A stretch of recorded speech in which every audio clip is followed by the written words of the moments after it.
Assalamualaikum warahmatullahi wabarakatuh. Good morning students. How are you today? I hope you always healthy. Before we start from study, let's say Basmalah. Bismillahirrahmanirrahim. Welcome to my class students. Selamat datang di kelas Miss Lulu. Semoga kita semua selalu diberikan kesehatan. Amin. Hello students. Today we learn about chapter 9 part 2. How to practice martial art of Patigaman. Jadi hari ini kita akan memasuki chapter 9 dengan tema cara berlatih seni bela diri Patigaman. Before I explain about the material, I want to remember you about the goals. In the end of the lesson, the students are able to first, mention the school condition in sentences. Second, complete and make sentences of school condition. And the last, practice the martial art of Patigaman. Jadi, sebelum kita memasuki materi, seperti biasa, Miss Lulu akan mengingatkan tujuan pembelajaran kita pada hari ini. Yang pertama, Miss Lulu ingin kalian dapat menyebutkan kondisi sekolah dalam sebuah kalimat. Yang kedua, kalian dapat melengkapi dan membuat kalimat tentang kondisi sekolah. Yang terakhir, kalian dapat berlatih seni bela diri Patigaman. Pada minggu kemarin, kita sudah mempelajari poin pertama dan poin kedua. Pada minggu ini, kita akan mempelajari poin ketiga. Now we are discuss about the martial art of Patigaman atau seni bela diri Patigaman. I have a text about the martial art of Patigaman, seni bela diri Patigaman. It is kind of martial art of Betawi people which was not quite popular. Seni bela diri Patigaman merupakan jenis pencaksilat orang Betawi yang belum begitu populer. But recently it has gained wider attention. Namun belakangan ini mendapat perhatian yang lebih luas. Thanks to the popularity of silat films. Berkat mempopulerkan film silat. In Betawi dialect, their style of pencaksilat is called main pukulan or playing strike. The students can be practiced at school. Dalam dialek Betawi, gaya pencaksilat mereka disebut main pukulan yang bisa dipraktikkan siswa di sekolah. Today there are many schools start the class to practice it. Saat ini banyak sekolah yang membuka kelas untuk mempraktikannya. Nah, jadi seni Patigaman adalah seni bela diri dari Betawi yang sebelumnya tidak begitu terkenal. Tetapi berkat film silat, sekarang jadi lebih dikenal oleh masyarakat.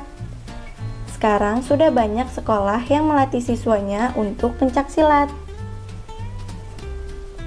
Now we are discuss about there is or there are. Nah, kita sudah pernah belajar there is or there are pada chapter 2. Sekarang Miss Lulu akan menjelaskan kembali. There is or there are. The use of there is, there isn't, there are, and there aren't. We use there is for singular object and there are for plural object. Jadi, kita menggunakan there is untuk singular atau tunggal. Objeknya cuma satu. Dan kita menggunakan there are untuk plural atau objeknya lebih dari satu. Nah, jadi jika objeknya hanya satu, berarti kalian menggunakan there is. Sedangkan jika kalian ingin membuat kalimat dengan objek yang banyak atau lebih dari satu, kalian menggunakan there are. We use there isn't for negative with singular object. and there aren't for negative plural object. Jadi kita menggunakan there isn't atau there is not untuk kalimat negatif dengan objeknya tunggal atau hanya satu. Dan kita menggunakan there aren't atau there are not untuk menggunakan kalimat negatif dengan objek plural atau objeknya banyak, lebih dari satu. For asking, we use is there with singular object and are there for plural object. Don't forget question mark in the last sentence. Jadi, untuk membuat kalimat tanya, kita menggunakan is there atau to be-nya pindah ke depan dengan objek tunggal atau hanya satu. Sedangkan kalau objeknya lebih dari satu, kita menggunakan are there. Dan jangan lupa kalian gunakan kalimat tanya pada akhir kalimat. Now I have example. Sekarang Miss Lulu punya contoh kalimatnya. Look at the picture. There is a garden in my school. Ada sebuah taman di sekolah saya. Ini adalah kalimat dari there is. Karena dia sebuah taman, berarti tamannya hanya satu. There isn't a garden in my school. Tidak ada sebuah taman di sekolah saya. Nah, jadi ini adalah kalimat negatif karena dia menggunakan is not. Dan yang terakhir kalimat tanya, is there a garden in my school? Apakah ada sebuah taman di sekolah saya? Nah, kalau iya jawabnya yes there is. Kalau tidak jawabnya no there isn't.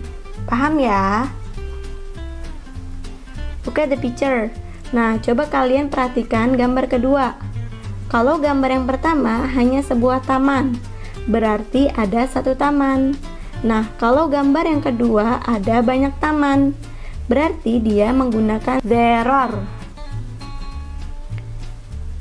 There are gardens in my school. Ada taman di sekolah saya. There aren't gardens in my school. Tidak ada taman di sekolah saya. Are there gardens in my school? Apakah ada taman di sekolah saya? Kalau iya, jawabnya yes there are. Kalau tidak, jawabnya no there aren't. Nah, di sini bedanya adalah kalau gardennya hanya satu, berarti dia menggunakan garden. Tetapi kalau gardennya ada banyak, tamannya ada banyak, lebih dari satu, kalian dapat menambahkan s di objeknya, jadi gardens. Ingat ya, kalau bendanya atau objeknya hanya satu, berarti dia menggunakan there is. Tetapi kalau benda atau objeknya lebih dari satu, kalian menggunakan there are. Paham ya anak-anak? Kalau kurang paham, kalian bisa cek di chapter kedua. Now I have exercise for you. Sekarang Miss Lulu punya tugas untuk kalian. Answer the questions. Jawablah pertanyaannya. Tugasnya dikerjakan dengan kalimat lengkap. Miss Lulu tunggu hari ini ya. Thank you for watching my video. See you next week. Bye bye.